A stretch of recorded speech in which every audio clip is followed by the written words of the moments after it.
Bem-vindos à nossa análise. Hoje o papo é sobre a decisão recente do Federal Reserve, o Banco Central lá dos Estados Unidos. Eles cortaram os juros de novo, né? Pela segunda vez no ano. A gente se baseou aqui numa série de fontes, sabe? Notícias, análises, veja, Bloomberg, Investing.com, tem coisa do dólar hoje, eu quero investir, enfim. A ideia é entender o porquê dessa decisão agora, especialmente com aquela confusão toda do governo americano paralisado e o que isso significa para a gente aqui no Brasil. Vamos desempacotar isso. Para começar, o Fed baixou os juros em 0,25 ponto percentual. A taxa agora está naquela faixa entre 3,75% e 4%. Isso, pelo que vi, o mercado já meio que contava, certo? Sim, era amplamente esperado, mas o fascinante mesmo, é o quando isso aconteceu. Foi no meio do shutdown do governo, né? Já eram quase 30 dias. E isso é inédito. O Fed teve que decidir sem ter acesso aos dados mais frescos da economia, tipo inflação, número de emprego, dados que são cruciais para eles. Isso é estranho mesmo. Mas, cortar juros com a inflação ainda rondando acima da meta e sem esses dados, não é arriscado? Por que fazer isso justo agora? Então, a preocupação principal que eles sinalizaram foi com o mercado de trabalho. O comunicado falou em riscos de queda no emprego, sabe? O Fed tem aquele equilíbrio delicado para manter, o mandato duplo. Segurar a inflação, que está alta, mas parece estar cedendo um pouco, e ao mesmo tempo garantir o máximo de emprego. Então o corte funciona como uma aposta para tentar sustentar a atividade econômica, mesmo nesse cenário de incerteza com os dados. Entendi. Mas pelo que eu li nas fontes, a decisão não foi um consenso lá dentro, né? Aí a história fica mais complexa. Correto, não foi unânime. O comitê teve votos divergentes. O Stephen Mirren, por exemplo, queria um corte maior, de 0,5 ponto percentual. Já o Jeffrey Schmid achava que não era para cortar nada, preferia manter como estava. Essa divisão mostra que o debate interno tá bem intenso sobre os próximos passos e os riscos, principalmente o risco da inflação voltar a subir. Essa divisão indica um Fed talvez mais cauteloso ou mais incerto, né? E além do corte em si, teve mais alguma coisa importante nessa reunião? Teve sim, outra coisa bem relevante.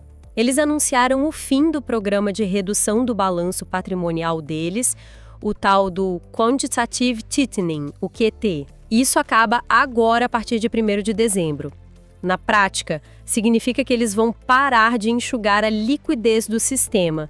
É mais um sinal de afrouxamento, de deixar mais dinheiro circulando. Certo. E os mercados, como reagiram a esse pacote todo? O dólar, por exemplo, caiu como a gente esperaria com o juro mais baixo nos Estados Unidos? Olha, a reação do dólar foi meio mista no começo. As análises mostram que ele deu uma enfraquecida, mas depois recuperou um pouco. A lógica geral é essa mesmo. Juro menor nos Estados Unidos tende a deixar o dólar menos atraente e ele perde força globalmente. Para nós, aqui no Brasil, o ponto-chave é o diferencial de juros. Com a taxa lá caindo e a nossa Selic ainda alta, o Brasil fica, teoricamente, mais atrativo para o capital estrangeiro. É o famoso carry trade. O carry trade faz sentido. Mas essa vantagem para o Brasil, essa janela, ela é garantida ou tem seus poréns? Com certeza tem poréns. Esse cenário pode sim trazer mais dólar para cá, o que ajuda o real a se fortalecer e até segura um pouco a inflação. Só que as fontes são bem claras. Isso é um alívio que pode ser só temporário, sabe? Para a coisa se sustentar depende muito do que acontece aqui dentro. Principalmente a nossa situação fiscal. Se a percepção de risco fiscal aqui aumentar, esse efeito positivo do juro pode ir por água abaixo. Entendi. Então, juntando tudo isso, o que a gente pode esperar do Fed daqui para frente? E para o Brasil, qual a mensagem final? Bom, o presidente do Fed, o Jerome Powell, foi bem cauteloso na entrevista depois. Ele fez questão de dizer que não está garantido um novo corte em dezembro.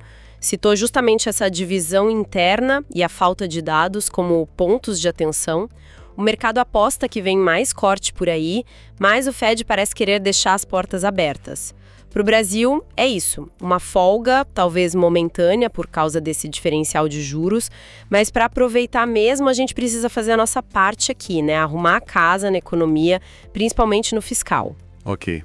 Resumindo então, Fed cortou 0,25 ponto, num cenário bem incomum por causa do shutdown e da falta de dados. A decisão não foi unânime, o que mostra divisões.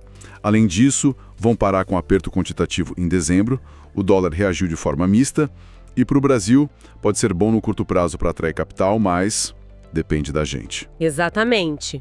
É o Fed tentando fazer mágica ali, equilibrando várias coisas no escuro. Se a gente olha o quadro maior, vê como tudo está conectado, né? A ligação com o Brasil pelo juro é clara. Mas isso não tira a nossa responsabilidade de cuidar dos nossos próprios problemas, dos fundamentos da nossa economia.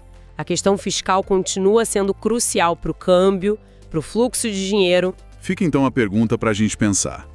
Com um Fed dividido e meio que tateando no escuro sem alguns dados, que outros fatores, talvez inesperados pelo mercado, poderiam realmente mudar o jogo da política monetária americana nos próximos meses?